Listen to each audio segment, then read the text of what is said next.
ପିଲାମାନେ ଗପ ଶୁଣିବା। ଆଜି ଗୋଟେ ପୁରୁଣା କାହାଣୀ ଶୁଣିବା। ବହୁ ପୁରୁଣା ଦିନର କଥା। ଜଣେ ସାଧବ ଥିଲେ। ସାଧବ ମାନେ ଜାଣିଛ ନା, ଯେଉଁମାନେ ବୋଇତ ନେଇ ସମୁଦ୍ରରେ ଯାଇ ବଣିଜ କରନ୍ତି, ନାଇଁ?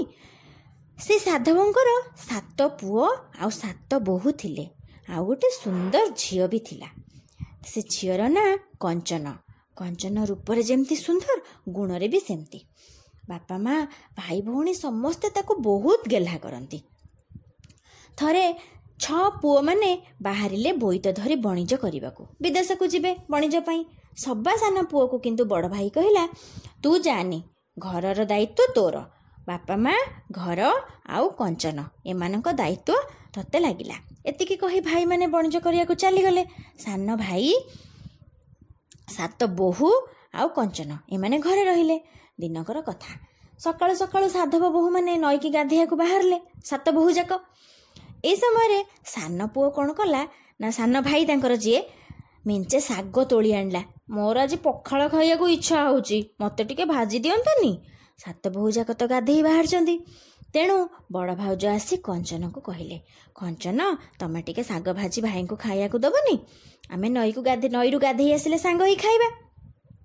ଟିକେ ଟିକେ ଏବେ କାମ ଶିଖ। କଞ୍ଚନ ମୁଣ୍ଡ ଟୁଙ୍ଗାରି ଦେଲା। କିନ୍ତୁ ତାକୁ ତ କିଛି କାମ ଆସେନି, ଯାହା ଦେଖିଛି ଭାଉଜମାନେ କଲାବେଳେ। ତଥାପି ଶାଗ ଆଣି ପନିକି ଆଣି ବସିଲା ଶାଗ କାଟିବ ବୋଲି। ଶାଗ କାଟିଲା। ଶାଗ କାଟୁ କାଟୁ ବାଁ ହାତ କାଣି ଆଙ୍ଗୁଳିଟି କଟିଗଲା। ରକ୍ତ ବୋହିଲା। ରକ୍ତ ଆସି ଶାଗରେ ପଡ଼ିଲା। ତଥାପି କଞ୍ଚନ ରକ୍ତ ମିଶା ଶାଗକୁ ଭାଜି ସାନ ଭାଇକି ଖାଇବାକୁ ଦେଲା। ସାନ ଭାଇ ପାଟିକୁ ଶାଗ ଭାରି ସୁଆଦିଆ ଲାଗିଲା। କହିଲା, ଭାଉଜମାନଙ୍କ ଆଗରେ ଯାଇ ସାନ ଭାଇ କହିଲା, ଜାଣିଛ, ମୁଁ ଆଜି ଏମିତି ଶାଗ ଭଜା ଖାଇଲି ଯେ ଜୀବନ ସାରା କେବେ ଏତେ ସୁଆଦିଆ ଶାଗ ଭଜା ଖାଇନି। ଭାଉଜମାନେ ବି ଶାଗ ଭଜା ଚାଖିଲେ। ସତ ତ, ବଢ଼ିଆ ଶାଗ ଭଜା ହେଇଛି।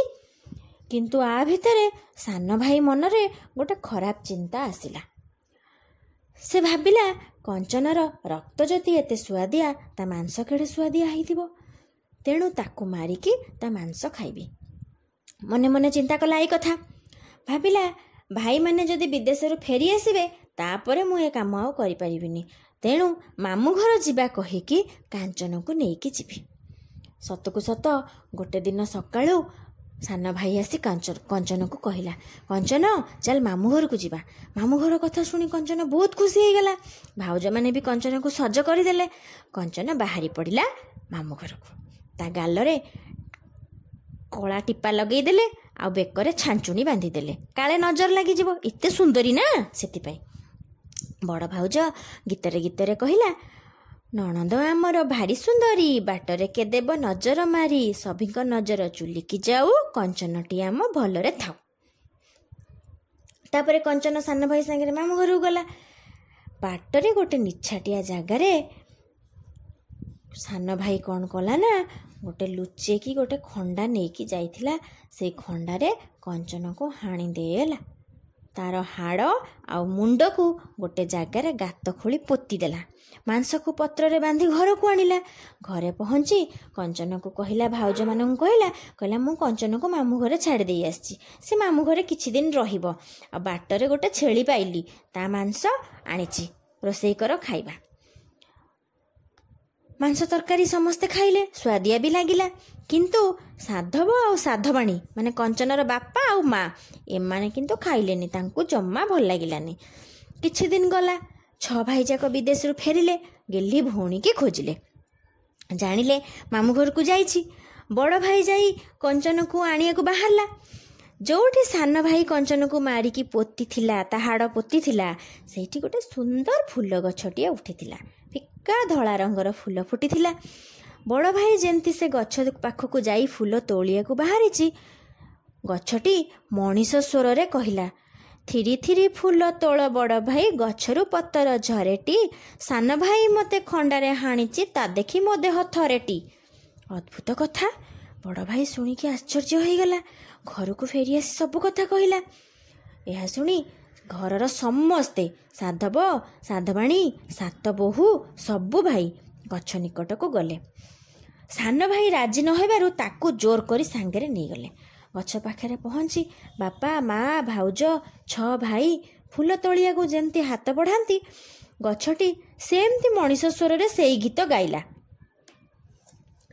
ଶେଷରେ ସମସ୍ତେ ସାନ ଭାଇକୁ କହିଲେ, ଆଚ୍ଛା ଦେଖି ତୁ ଫୁଲ ତୋଳିଲୁ।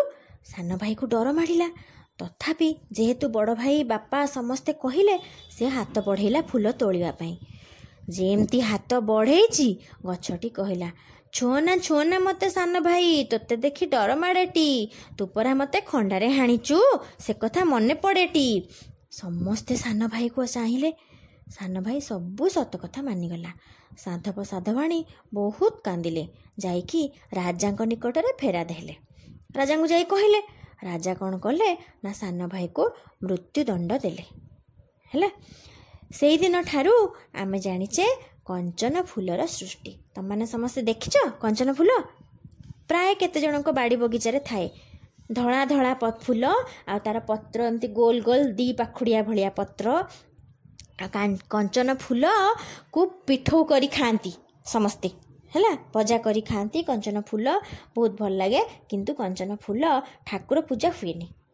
ହେଲା, ତାହେଲେ ଆଜି ଆମେ ସମସ୍ତେ କଞ୍ଚନ ଫୁଲ କଥା ଜାଣିଲେ, କେମିତି କଞ୍ଚନ ଫୁଲ ହେଇଛି। ସମସ୍ତେ ଗପଟି ମନ ଦେଇକି ଶୁଣିବ ଆଉ ମନେ ରଖିବ।